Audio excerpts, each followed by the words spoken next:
I'm very much missing the road and missing the guys, missing the camaraderie. Finally getting the time to slowly work towards setting up some recording and stuff at home, just getting it done. Well, I was really looking forward to playing more this year and doing a lot of the northern festivals that I was involved in, like playing and working. So they're not happening anymore, which is like a bit of a bummer. I've been enjoying the time off because, especially with Rock Orchestra, every time we'd finish a show, after months of planning, I'd always say to myself, I'm not going to think about it for a week, but I can't not think about it. And I'd finish a show, and already the day after, I'm thinking about the next. Not having to think about that or think about anything along those lines has freed me up in such a massive way. I feel more relaxed and less stressed than I've ever been in so many years. I can't believe it. Jacob, you posted on Facebook not too long ago that you got your AC-15 service, and it was like mint afterwards, right? Yeah. You inspired me to get mine service because I'd owned it for like 3 or 4 years second hand and not had a service. So I'm like, well, when's a better time to do it? When you're not fucking gigging. So I was like, fuck yeah. Went saw our old mate down at FM Audio, Franco, and got it done. And it's like, it's mint, dude. Like, thank you so much for just that inspiration. I'll add to that. I have literally taken 5 weeks ago now, I took everything that I own into repairs, to get serviced. Literally all my PA gear, all my amps, everything at the shop here. I've literally got nothing here at the moment. There's 27 pieces out for repair.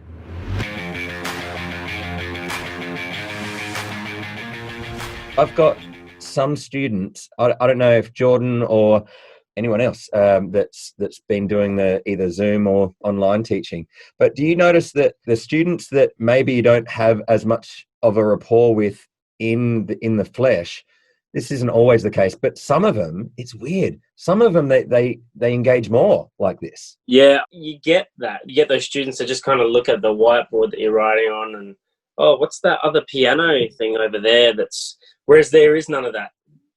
Like in their own house, in their own comfort. They've seen everything in there. I don't know, it's weird. So I haven't taught some students that just really have a really small attention span, but also I've been fortunate some of their parents haven't wanted to do Zoom lessons. They've just waited for it to continue on.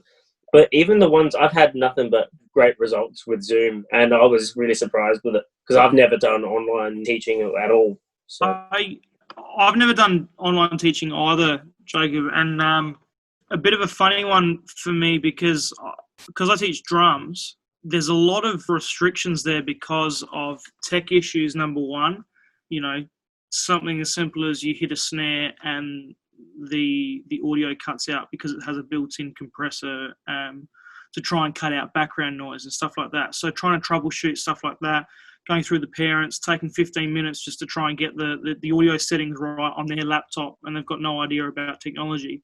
That's been difficult. Take away that, getting over that hurdle, that's all right for the next couple of weeks. It's still heaps of delay. I teach with a lot of song-based learning and stuff like that, so trying to listen to what they're doing. Sometimes they haven't got a kid at home either. It's been an absolute nightmare for me with drums in particular. To be honest, I'm really, really glad it's over. Look, would I do it again? If I got asked to do it, probably not. I would just say politely decline and sort of maybe pass on to a drum teacher that is more set up for that sort of thing, but I'm not. I think if someone, and I know there's a lot of drum teachers in Adelaide and overseas and in Australia and whatever else that are set up really, really well for that sort of thing, in particular for drums, I'd simply pass the work onto them because they're actually set up for it and invested a bit of time and money into their setup. So I'll just butt in, Jordan, when we had that first conversation with your last day of teaching, for everybody else that wasn't there, I was basically saying, Jordan, that what I'd done is I'd basically transferred to having every one of my one-on students be online just to keep it going. And one of the things that I was sort of pitching to them and the parents is that the whole world's going crazy, but you and I still get to keep doing music together. And that was a nice thing for many reasons.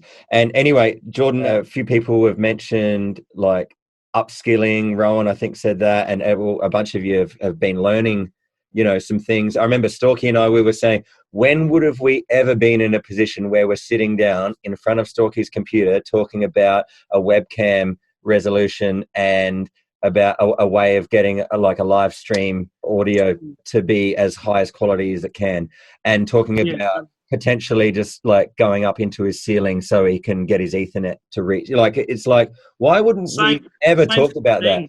And so with you, Jordan, what I would say is that, like, I know that you don't need it, but I would just say that the way that I've seen that you work and everything like that, and how resourceful you are, is that it only take you, I don't know, 5 minutes, not 5 minutes, but like, to figure it all out. One of the things for me was that I've got a TD20, Roland TD20, and so that's been so much easier than trying to meander with acoustic drums, and it's great. It's like a mono plug right into interface and a microphone, and it's sweet.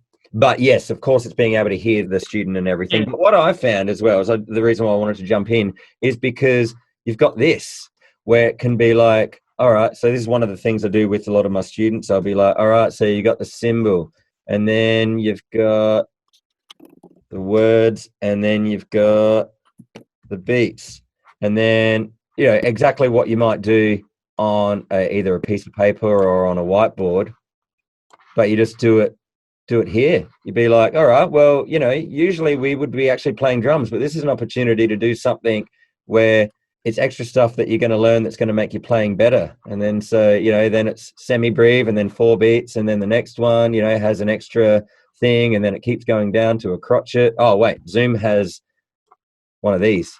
Check it out. Yes. Don't even need to color it in. How good. Yeah.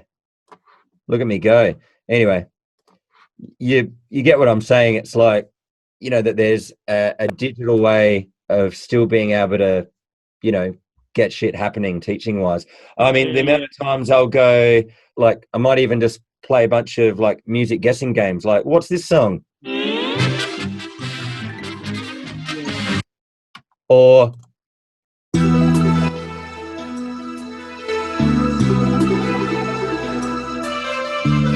I'll say, what time signature is this?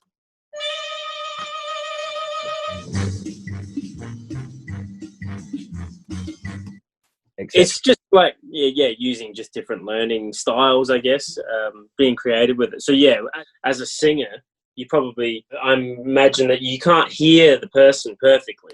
So you can't hear the tension in there. So that would be probably different.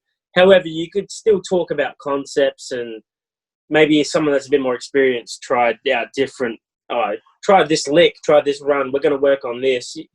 But it all depends on how well set up your student is, as well as, That's a big thing. I think the setup is a big thing as well. I think a big thing as well is how the actual teacher teaches. So, like, say for instance, myself, I'm teaching a lot like hands-on stuff where I like to have 2 kits in the room. I've got a kit on one side and my kit on the other side.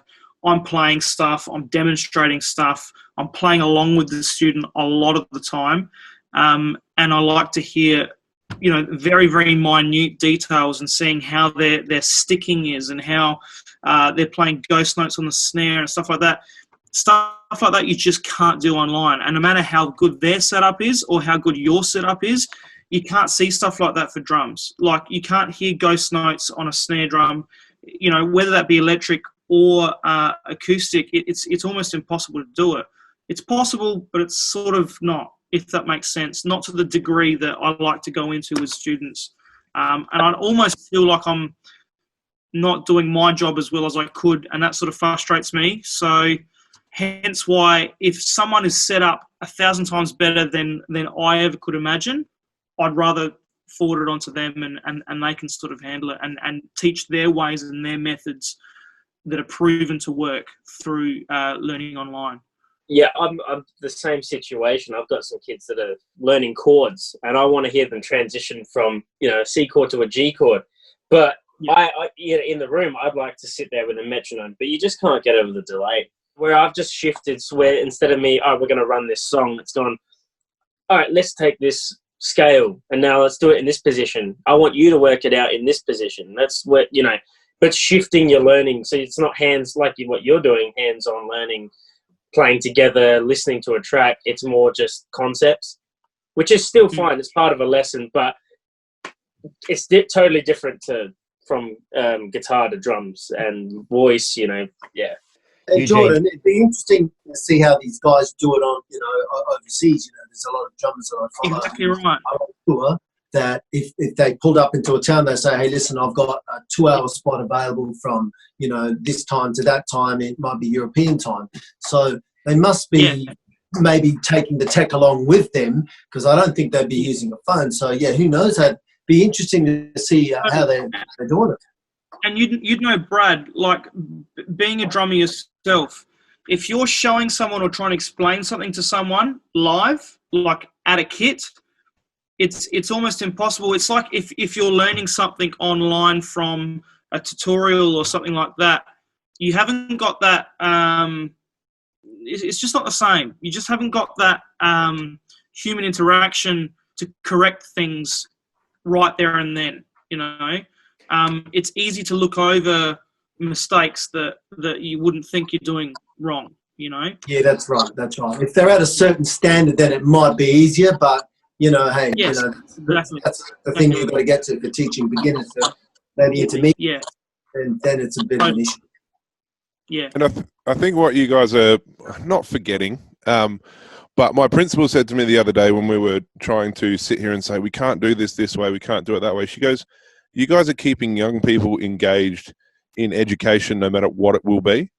And as teachers, we all tend to be perfectionists, and we can see the potential in all young people, and we want to see where they can get. We want to push them as far as we can. But this isn't going to last forever. And the fact that these kids are still logging on and being surrounded by, all of the people on this Zoom meeting have so much to offer. And if you're teaching and you're engaging with a young person for half an hour to an hour a week, and you're keeping them involved in something that it gives them an outlet, it gives them a bit of connection, then I think you've just got to remember that. And maybe we need to not be so hard on ourselves and just sort of say, look, we're doing a good thing here. Yeah, that's my 2 cents. So, can I just say, my eldest daughter is a teacher, and her partner is a teacher, and he's having real trouble as a teacher in the school, engaging with students both at the school and online.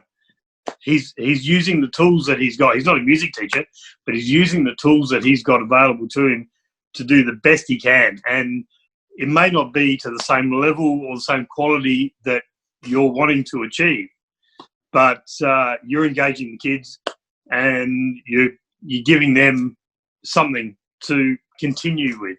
So while there's a lot of people sitting at home twiddling their thumbs because they don't know what to do with their lives at the moment, kids really can't be doing that. They need to be getting educated in any way they can. And if all they're learning from a half-hour drum lesson is how to get a good sound through their computer, then they're learning something.